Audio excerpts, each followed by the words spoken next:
ಇದು ಅಬ್ಯೂದಲ್ಲಿ jumbo variety ಇದು ಸುಮಾರು ಒಂದು 500 ಗ್ರಾಮಿಂದ 700 ಗ್ರಾಮ್ವರೆಗೆ ಬರುವಂಥ ದೊಡ್ಡ ಹಣ್ಣಿದು.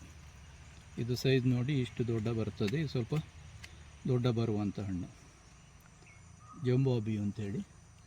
ಇದು ತುಂಬ ಜಾಸ್ತಿ ಪ್ರಮಾಣದಲ್ಲಿ ಬರಲ್ಲ. ಇದು ನಿಪ್ಪಲೆಲ್ಲ ಬಂದಷ್ಟು ದೊಡ್ಡ ಪ್ರಮಾಣದಲ್ಲಿ ಬರಲ್ಲ. ಇದು ಚಿಕ್ಕ ಕಾಯಿಗಳು, ಆದರೆ ಬಂದಿರುವ ಹಣ್ಣು ತುಂಬ ದೊಡ್ಡದಿರ್ತದೆ. ಇದರದ್ದು ಆಚೆದಾಗ ಹಣ್ಣುಗಳು ಇದು ನೆಟ್ ಹಾಕಿರೋದ್ರಿಂದ ಗೊತ್ತಾಗೋದಿಲ್ಲ. ಇಲ್ಲೊಂದಿದೆ ತುಂಬ ಹೂವಿದೆ. ಇನ್ನು ಇದು ಆ್ಯಕ್ಚುಲಿ 3ನೇ ರೌಂಡ್ ಹೂ ಬರ್ತಾ ಇರುವಂಥದ್ದು. ಇಲ್ಲಿ ಬರ್ತಾ ಇದೆ ಮೇಲಿದೆ.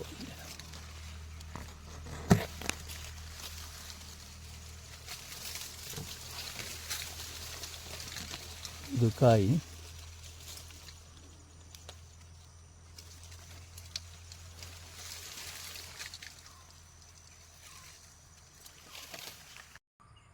ಈಗ ನಾವು ಒಂದು ಹಣ್ಣು ಅಬಿಯು ಅಂತೇಳಿ, ಈಗ ಆಲ್ಮೋಸ್ಟ್ ಆಗಿ ಎಲ್ಲರಿಗೂ ಗೊತ್ತಿರುವಂಥ ಹಣ್ಣು.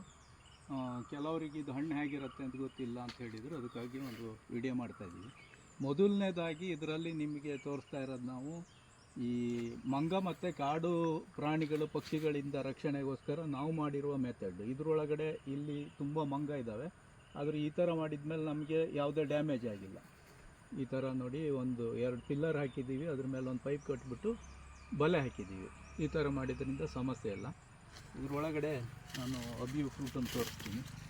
ಇದು ತುಂಬ ಜನಕ್ಕೆ ಗೊತ್ತಿದೆ, ಇವಾಗ ಕೆಲವರು ಗೊತ್ತಿಲ್ಲ ಇದ್ರದ್ದು ಫೋಟೋ ಬೇಕಂತ ಕೇಳಿದರು, ಹಾಗಾಗಿ ಒಂದು ವಿಡಿಯೋ ಮಾಡಿ ಹಾಕ್ತಾಯಿದ್ದೀವಿ.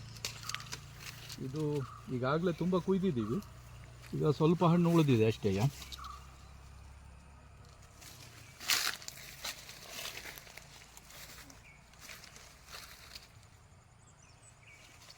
ನೋಡಿ, ಇಲ್ಲಿದ್ದಾವೆ ಕಾಯಿ ಇದೆ, ಹಣ್ಣಿದೆ. ಇದು ಮುಗಿತಾ ಬಂತು ಕುಯ್ದು, ಮತ್ತೆ ಬರ್ತಾ ಇದೆ ರಿಪೀಟು. ಇದು ಅಬಿಯು ಫ್ರೂಟ್ ಅಂತೇಳಿ.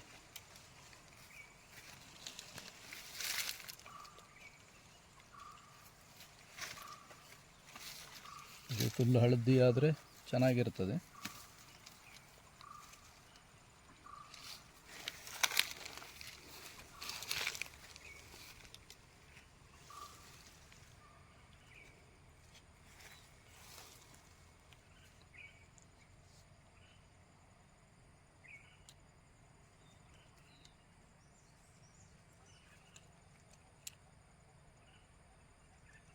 ಒಳಗಡೆ ನೋಡಿ ಹೀಗಿದೆ. ಈ ವರ್ಷ ಅಂದರೆ ಎಲ್ಲ ಹಣ್ಣಲ್ಲೂ 3-4 ಎಲ್ಲ ಬೀಜ ಇಲ್ಲ. ಈ ವರ್ಷದಲ್ಲಿ ಬೀಜ ಸ್ವಲ್ಪ ಕಡಿಮೆ, 1 ಬೀಜ ಇರುವಂಥದ್ದು.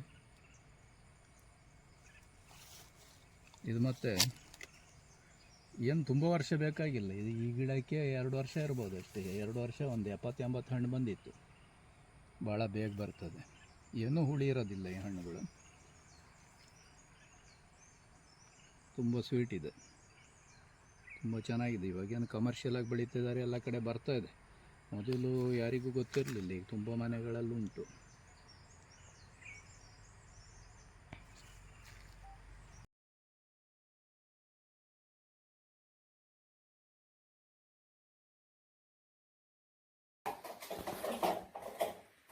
ದಿನಕ್ಕೊಂದು ವೆರೈಟಿ ಹಣ್ಣುಗಳನ್ನು ತಿಂದು ನೋಡಿ ಇವರೆಲ್ಲ ಹೆಂಗಾಗ್ತಿದ್ದಾರೆ ಅಂತ. ಹೊಸ ವೆರೈಟಿ ತಿಂದು